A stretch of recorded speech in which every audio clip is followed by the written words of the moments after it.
Assalamualaikum dan salam hormat. Bertemu lagi dalam MG Flash 19 Februari bersama saya, Rosnani Nasir. Kita ke berita utama. Ibu bapa tidak dipaksa untuk mengambil vaksin terhadap anak-anak mereka menerusi program imunisasi COVID-19 kebangsaan kanak-kanak Big Kids. Perdana Menteri Datuk Seri Ismail Sabri Yaakob berkata, terdapat salah tanggapan berhubung perkara berkenaan dan menganggapnya paksaan daripada kerajaan. Jelas Datuk Seri Ismail Sabri, oleh kerana vaksin dalam kalangan kanak-kanak perkara baharu, ia banyak menimbulkan cerita yang bukan-bukan. Tambah beliau, ia sama cerita seperti dos vaksin COVID-19 dulu di mana ramai yang takut dan ia kemudian menjadi benda normal. Bagaimanapun katanya berdasarkan maklumat yang diterima, ramai ibu bapa yang menghantar anak-anak mereka untuk divaksin. Sehingga kemarin, seramai 341,960 atau 9.6% populasi kanak-kanak berusia 5 tahun hingga 11 tahun sudah menerima dos pertama vaksin COVID-19 melalui Big Kids. Seterusnya, polis mengesahkan seorang lelaki yang juga orang kena tahan OKT yang menerima rawatan di hospital kerana positif COVID-19 meninggal dunia semalam.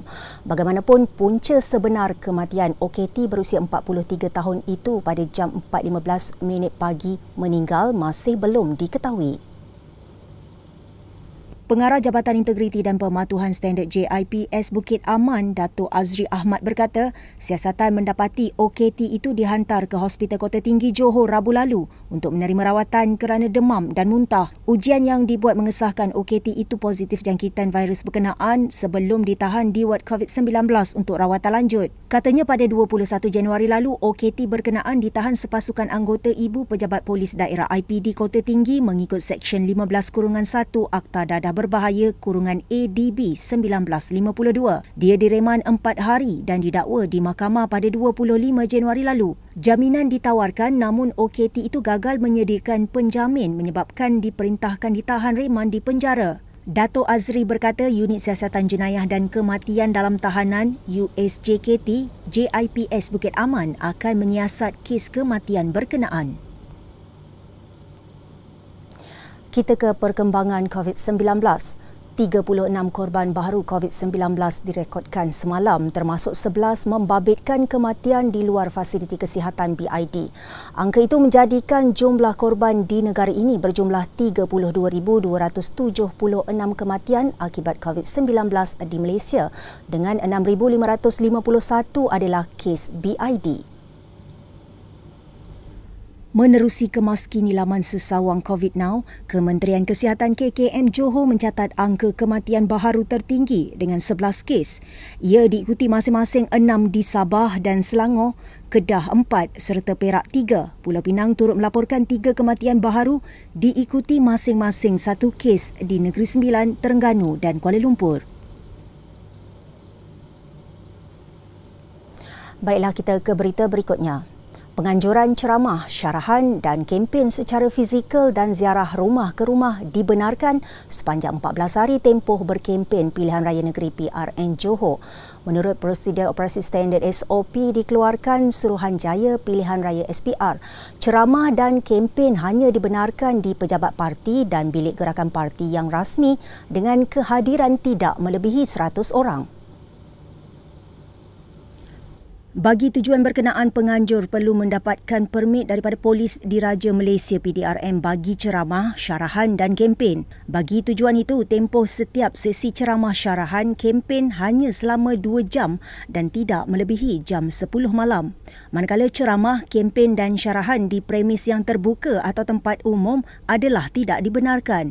Begitu juga dengan bentuk hiburan semasa berkempen, ia sama sekali tidak dibenarkan.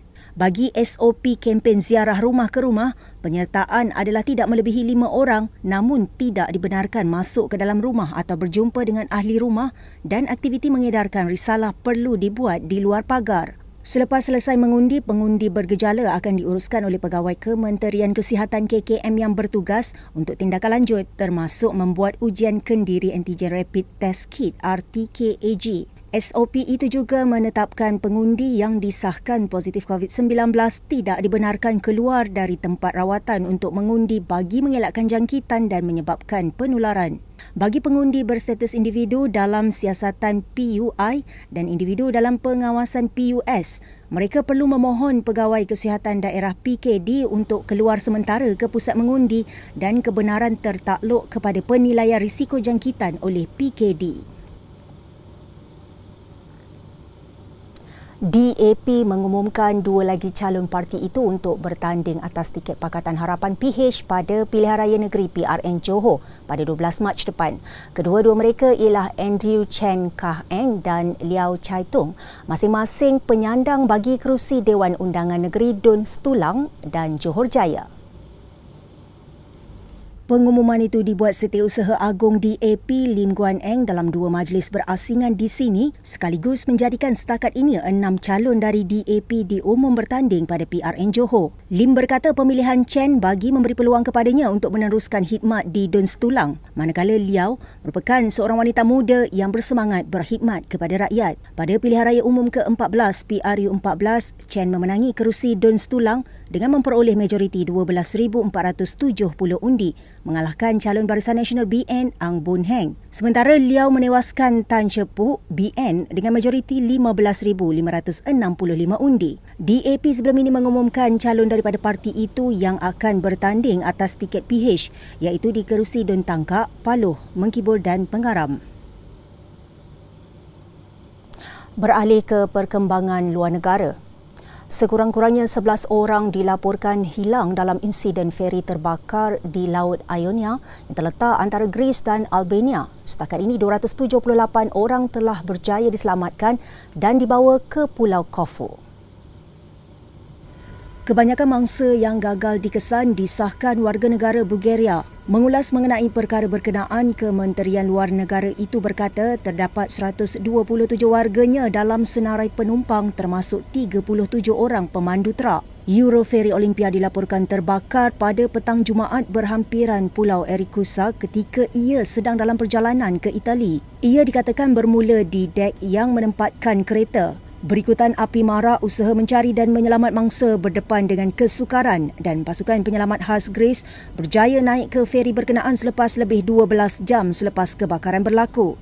Menurut pemiliknya, Grimaldi Lines, ketika kejadian ia membawa 239 penumpang, 51 anak kapal selain 153 trak dan trailer serta 32 kenderaan penumpang.